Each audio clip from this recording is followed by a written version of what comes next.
Hello, I'm Sky Matsuhashi, founder of SmartPokerStudy.com, the place for poker players who are always striving to be better today than they were yesterday.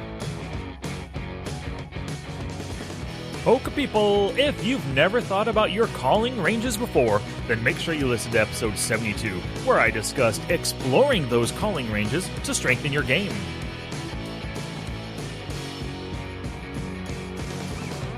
Hey, poker people, thanks for tuning in, thanks for your Patreon support, and thank you for spreading the word, because that's the only way this show grows. Yes, another week in the bag, Friday's here, that means it's weekend and Q&A time.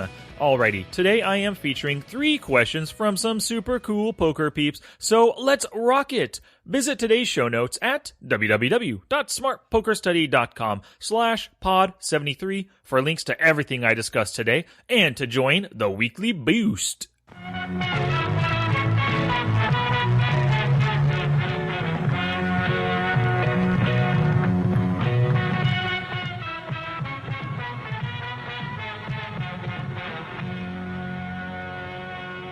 Alrighty, the first question today comes from Kris regarding our prior episode number 72, where I discussed the calling ranges that I just mentioned. So here we go. Sky, I enjoyed listening to your podcast, and it's very helpful to think of this subject because the more I contemplate on it, the more I realize I have never actually done it. How much does the tight early position opener open for? Here's my answer. Number 1, if the EP raiser is tight passive, I'm certainly going to open my calling range wider while 3-betting light a little more of the time. And part 2, or answer number 2, or the second part of his answer. If the EP raiser is a standard tag, this is my calling range, and I would only call a percentage of the time to mix up my game, but his calling range is deuces through queens, 5-4 suited up through ace-king suited, 6-4 suited up to ace-queen suited, and ace-4 suited to ace-6 suited. I would occasionally 3-bet light if I had a physical read on the player, and if the antes have kicked in, so I guess he's considering a tournament play right here. With the above range, I'm a 44% dog versus the top 15% early position opener range, but if I flop well, then my hand is disguised, plus I can outplay the opponent on the flop. With a 100 BB implied odds, with 100 BB stacks, implied odds are still there to a certain extent, but I still feel there are a few more variables that play into my decision. Well, I look forward to reading your response. Thanks, Kris. Alrighty, well, thanks for this question. Thanks for the email, Kris. And also, thank you for responding to my challenge. You know, you're the only one so far who has responded to it. So I challenge everyone else out there. Here's that challenge from episode 72 again. Get started figuring out your own pre-flop calling ranges with this very common situation. You've got 100 BBs on the button versus a tight early position opener. We face this all the time. So what would you call with? So that's the challenge, and just like Kris did, I'm asking everybody to send in their button calling ranges versus the tight early position opener, and you could just send it to sky@smartpokerstudy.com. So, Kris, I think that the initial question that you asked, and it was how much does the tight EP opener open for, that's the best question you've got to ask, you know. You've got to have this answered first before you can devise your own calling and 3-betting ranges. So good on you, Kris. Alrighty, so what does a tight early position opener open with? And I think it's roughly going to be about 10% of hands or any pocket pair. Ace-jack suited or better, ace-queen off, and king-queen. Either offsuit or suited, you know. Most players can't give up those hands. They've got to open with them. And they probably won't be limping with them. You know, a tight raiser. So before I devise my calling range, I first think about my 3-betting range versus this 10% range. In this instance, I normally 3-bet jacks or better, ace-queen suited or better, and ace-king off. I also toss in some semi-bluff 3-bets, and right now that's ace-3 suited and ace-4 suited. I randomize this occasionally with a suited connector or a suited gapper, but it's normally suited aces that I make these 3-bet semi-bluffs with because they can flop pretty strong draws, and having that ace as a blocker means that he is less likely to have pocket aces or a better ace than mine. Now, that's a pretty small 3-betting range of only 4%, you know, jacks or better, ace-queen suited, ace-king off, and a couple semi-bluff aces. But we are up against a tight early position opener, so I don't feel the need to get super aggressive in this spot. Now that I know my 3-betting range, it's time to think about what hands that I would call with. You want to keep in mind that when you're calling and open, you're actually sweetening the pot for the small blind and the big blind to come along for cheap. If you call 3 big blinds now, there's going to be 7.5 BBs in the pot for the small blind to call for, so he only needs 25% equity. And the math for this is he's calling 2.5 big blinds to win 10 big blinds after his call. So he only needs 2.5 divided by 10 or 25% equity. And many of the hands that he could have in the small blind have this kind of equity. Now that the SB is called, the big blind only has to call 2 big blinds to win 12 big blinds total. So he only needs 17% equity. And the math, of course, is his 2 big blind call needs to win a 12 big blind pot after his call is added, or that's 2 divided by 12 or 17%. So because the blinds are likely to come along, you want to keep most of your calls to hands that play well in multi-way pots. For this reason, if you choose to 3-bet King, Queen, and Ace, Jack suited, I wouldn't fault you for isolating the under the gun opener with these hands, and by doing so, you're avoiding the multi-way pots. But I'm also fine with calling these because we're in ultimate position and we can ditch to lots of post-flop aggression or when we completely whiff the board. Alrighty, so keeping in mind my 3-betting range, I would call with deuces through 10s, Ace 10 suited and Ace Jack suited, Ace Jack offsuit and Ace Queen offsuit, King Queen off, suited connectors, King Queen all the way down to 7-6 suited, and suited gappers, King Jack suited, down to 8-6 suited. I would also throw in the King 10 suited, so it would be all suited broadways. And I, of course, would include the suited ace wheel hands, so ace deuce suited and ace 5 suited. And remember, I'm 3-betting ace 3 suited and ace 4 suited. And I know, throwing all those hands out there, unless you're taking notes, it's hard to remember.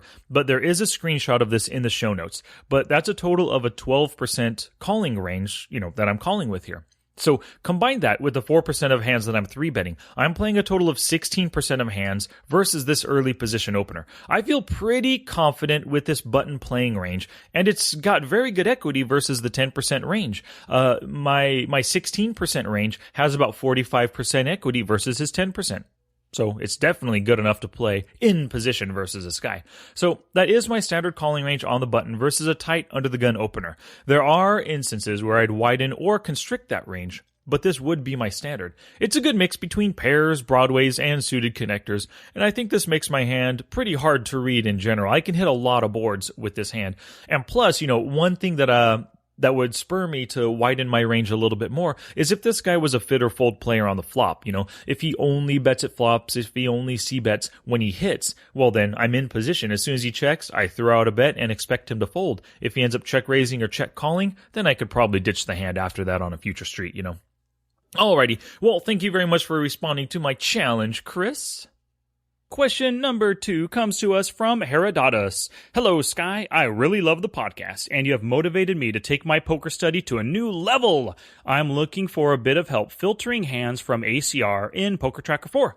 Problem is that when I'm away from the table ranging opponents, when I get to the showdown, only some of my opponent's hands show up. I know that ACR, or America's Card Room, doesn't show mucked hands, but is there some sort of way I can filter out the hands that will not be shown at showdown? Right now, I have it set to only filter hands that went to showdown that I lost because all of those hands show up. However, I am looking for something that will help me study my winning hands as well. Also, I'm looking for something to tell me if my position versus position cold calling ranges are too tight or too loose. I know this is a situational question, but I'm hoping you might cover these types of cold calling ranges versus a typical tag. Thanks for what you do, and keep on keeping on. Very respectfully, Herodotis. Well, those are some great questions, Herodotis. Thank you much. Yeah, that is one of the bummers with ACR, that it allows for players to muck their losing hands, and the hand history doesn't record those mucked hands. It's something that hopefully ACR will change one day. I think it's only fair because, just like in live poker, you pay to see their hand, whether you called or you bet and they called. So you have the right to see it. But I guess this kind of mimics live poker when you show a winning hand and your opponent just mucks their hand and the dealer scoops it into the dead card pile. We'll see if they ever change it. But even though you don't see their cards, you should still be ranging these opponents in your winning hands that got to showdown, whether you can see the cards or not. But you can still, like I just said, you can still range these opponents, even though you don't see their final hole cards. But admittedly, it does feel a bit incomplete when you don't get to see those cards. But let's assume that you range them through the streets, and in the end, they've got 90 combos of hands in their range. You've got a set, and the only hands that beat you are a higher set, a straight, or flush. And let's say that might be 30 combos of hands that beat you. But they called and they lost the hand. Then you can assume that they had a hand within the inferior portion of the range that you assigned, or something even outside of that, something even worse. So, looking back at your street-by-street play, knowing now that they had an inferior hand, did you go for sufficient value? Was your bet sizing enough to get paid off by those inferior hands, or draws? And did you bet too small to give draws better odds to call? Or did you play timidly and miss out on some kind of value? Another thing you could think about is what the opponent does with those inferior hands. So you can look back through that action. You know he had an inferior hand. Look at the way he played with one of those inferior hands. Make a note on anything that any mistakes that you catch that he made, or the way he played his hands. So when you play against him again in the future, you can use those notes, the way he played those weaker hands, to extract greater value. And the only way that I can recommend to see all hands at Showdown, regardless of win or loss, is to play on another site as well as America's Card Room. You can play on some place like Carbon or Vada or Bovada. It doesn't hurt to spread your action across different sites as well, And when it comes to the whole cold calling thing, it is totally situational. You're right about that. But here are a few considerations to look for when you're either thinking about cold calling or when you're reviewing cold calling hands. The first consideration is your opponent's opening ranges versus your cold calling hand or your cold calling range. So what you want to do is put your opponent on a range and see how your specific hand or the range of hands that you would play plays against it. Another consideration is hand strength versus one or multiple players. So there are some basic ideas that some hands play very well versus one player, while others play very well versus many players. If you have a hand like Ace-King, and you've got a lot of passive players yet to act, you probably want to raise to isolate the raiser and get it heads up. Throw in that 3-bet so that most likely the only person you're going to play against is that initial raiser. But on the other hand, with a hand like 6-7 suited, calling is great because if others just call behind you, it adds to the implied odds of your hand, and if you hit big, you can win a large pot versus multiple players. Another consideration when you're thinking about cold calling is your opponent's post-flop weaknesses. So before you call that player's raise, look at his post-flop stats. Is he flop or turn honest? Maybe he's just a old-fashioned fit or fold player. Look for ways that you can possibly exploit him in the future now before you call that pre-flop bet.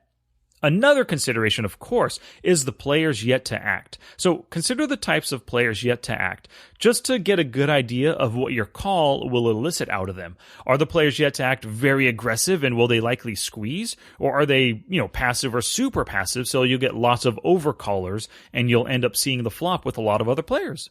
And the final consideration is 3-betting ranges. Of course, you're 3-betting your value hands, but what other hands are you 3-bet semi-bluffing or just straight bluffing with, A good rule of thumb is to 3-bet strong hands and hands just outside of your calling ranges. So let's say the worst hands that you'd call with in a given spot, maybe they're Ace-9 suited, King-10 suited, Jack-9 suited, or 8-7 suited. Then, and anything below that, you would just fold the hand. Then, knowing the bottoms of your cold calling ranges, you can go ahead and 3-bet semi-bluff with Ace-8 suited, King-9 suited, Jack-8 suited, and 7-6 suited. Throwing in these semi-bluff hands increases your 3-bet frequency, which makes you less predictable. Plus, if you hit hard with these, your opponent will never see it coming. And you don't want to 3-bet the hands that you want to call and see a flop with, because if you 3-bet, he could 4-bet and push you off of those flop-worthy hands. And I already mentioned it, but the prior episode number 72 was about calling open raises. So make sure you go back and listen to that if you haven't already. Alrighty, thanks again for the email, Herodotis. And it's time for a little Patreon plug. If you support me on Patreon, you get some exclusive poker strategy content that I won't deliver anywhere else. There are different levels of support, and with each level comes different rewards. You can get over-the-top podcast shoutouts, early release podcasts, extra patron-only podcasts and videos, copies of my future ebooks, which I'm working on one right now actually, and more just for supporting me with a small monthly contribution. So go ahead and learn a little bit more about it and support me at www.patreon.com/smartpokerstudy. Alrighty, today's final question comes from Scott. He says, I binked a single table tournament and made a deal. I have a $500 lammer I don't know how to sell. Any ideas? Scott. Ooh, great WSOP question, Scott, and congrats on the sit and go chop. So, for those who don't know, they've got sit and goes running 24 hours a day at the World Series of Poker. I think the lowest is $125, all the way up to $1,000 or more for the bigger buy-in events, They're all intended to give players a chance to win entry into a bracelet event. They give out a little cash to the winners, maybe like $60 or $80, something like it's not really much at all, but most of the winnings are paid in lammers or $500 chips. Now, these aren't normal casino chips that can be cashed out at the cage, but they can only be used to buy into bigger events, to the bracelet events. So it sounds like Scott won a lammer, $500 lammer, but didn't want to buy into a bracelet event. I recommended to him via email to just stand in line and try to sell to others who are buying into the bracelet events. He'll eventually find someone willing to buy it for the full $500. Sometimes you'll have guys try to buy it for less, but screw them, Just look for someone willing to help you out and pay full value. I bought a lammer once for the full $500 to help a guy out. I was already in line going to buy into a $1,500. He offered it to me. I just paid the full amount. Other guys around were offering $480. But, forget it. I just help the guy out and maybe he'll reciprocate and help me out someday in the future or someone else. Also, the floor staff might try to stop you, so don't shout it out when you're in line. Be discreet and quietly ask the people in line with you if they want to purchase your $500 lammer. And some people actually make a ton of money from the sit and goes there, but they don't play in any of the bracelet events. It helps if you've got lots of friends willing to buy these off of you, so that you don't have to stand in line and just try to hawk them off to people. If you know guys who play, 20 events during the WSOP, you can go there, make a ton of lammers, they'll buy them from you, and you can make a lot of money that way.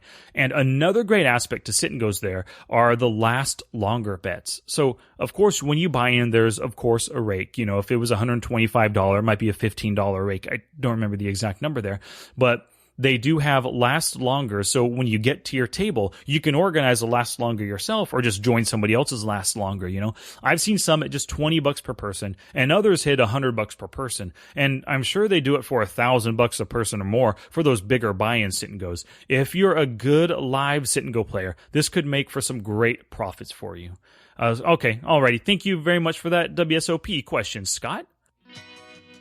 And thank you all so much for listening today. And thanks again to Kris, Herodotis, and Scott for the questions featured. I hope my answers boost your poker skills. If you're not already there, and if you're not, you're missing out, head over to the show notes page for everything discussed today at smartpokerstudy.com/pod73. And please leave any feedback in the show notes. Email me, sky@smartpokerstudy.com, tweet me at smartpokerstudy, or post in the Facebook group at smartpokerstudy.com/discuss. And if you have any questions you would like featured on the show, send it in through any of the channels just mentioned. Alrighty, poker people, be sure to come back for Tuesday's podcast, where I will continue the Hand Reading Lab series with part 5, where I'll discuss the importance of making some assumptions and assigning your opponent a range preflop and sticking with it through the course of the hand. Of course, word of mouth is the best advertising, and thank you very much for sharing the show with other poker peeps. It only grows with your help, so please share it with someone who will get value from it just like you do, and send them to the show notes page to get them started on all that this podcast has to offer. And don't forget to visit patreon.com/smartpokerstudy to support the show and to collect some nice monthly rewards. Until next time, study smart, play much, and make your next session the best one yet. I want to